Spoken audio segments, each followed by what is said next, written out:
ನಮಸ್ಕಾರ ಎಲ್ಲರಿಗೂ. ನಾನು ಸ್ವಾತಿ ಚರಣ್ ಆ್ಯಂಡ್ ನಿಮಗೆಲ್ಲ ಗೊತ್ತೇ ಇದೆ. ನಾನು ಇವಾಗ ಈ ವಿಡಿಯೋ ಮಾಡ್ತಾ ಇರೋದು just to tell about Prayagraj experience. ನಾನು ಎಲ್ಲಿ ಹೋಗಿದ್ದೆ, ಹೆಂಗಿತ್ತು ಆ್ಯಂಡ್ ಏನೇನು ಮಾಡಿದ್ವಿ, ನಾವು ಎಲ್ಲೆಲ್ಲಿ ಹೋಗಿದ್ವಿ ಅಂತ ಹೇಳ್ತೀನಿ. It was simple. ನಾವು ಎಲ್ಲೂ ಹೋಗಲಿಲ್ಲ, ಕಾಶಿಗೆ ಹೋಗಲಿಲ್ಲ, ಅಯೋಧ್ಯೆಗೆ ಹೋಗಲಿಲ್ಲ, ಎಲ್ಲಿಗೂ ಹೋಗಲಿಲ್ಲ. We just went to Prayagraj. ಒಂದೇ ದಿನ ನಾವು 31st ಜಾನ್ವರಿ ಹೊರಟ್ವಿ. ಇಲ್ಲಿಂದ ಬೆಳಗ್ಗೆ 6:25 ಸ್ಪೈಸ್ ಜೆಟ್ ಫ್ಲೈಟಿಗೆ ಹೊರಟ್ವಿ and there was no delay. So ಡೈರೆಕ್ಟಾಗೆ ನಾವು 8:45 ಹಾಗೆ ತಲುಪಿದ್ವಿ ನಾವು ಪ್ರಯಾಗ್ರಾಜ್ ಏರ್ಪೋರ್ಟ್, ಹೊಸ airport, terminal 2. It is just beside the ಹಳೆ ಏರ್ಪೋರ್ಟ್. ಆ್ಯಂಡ್ ಅಲ್ಲಿಂದ ನಾವು ಕ್ಯಾಬ್ ಬುಕ್ ಮಾಡ್ಕೊಂಡಿದ್ವಿ. ಕ್ಯಾಬ್ ಪ್ರೈಸ್ ಬಂದು ಹೋಗ್ತಾ ಒಂದು ಪ್ರೈಸು, ಬರ್ತಾ ಒಂದು ಪ್ರೈಸ್ ಇತ್ತು.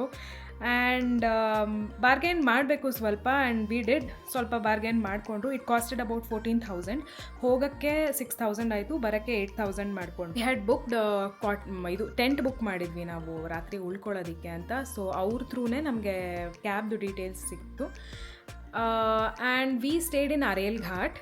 ಸೊ ಏರ್ಪೋರ್ಟಿಂದ ಅರೇಲ್ ಘಾಟಿಗೆ it took about almost 2 hours, like literally almost 2 hours ಅಷ್ಟೇ. ಅಲ್ಲಿಂದ ನಾವು ಕಾರ್ನ ಎಲ್ಲ ಕಡೆ ಒಳಗೆ ಅಲೌ ಮಾಡಲ್ಲ, even in Arail Ghat. Arail Ghat it is said as VIP Ghat, but ನಮ್ಮ ಸಾಮಾನ್ಯ ಜನನೂ ಬಿಡ್ತಾರೆ ಅಲ್ಲಿ.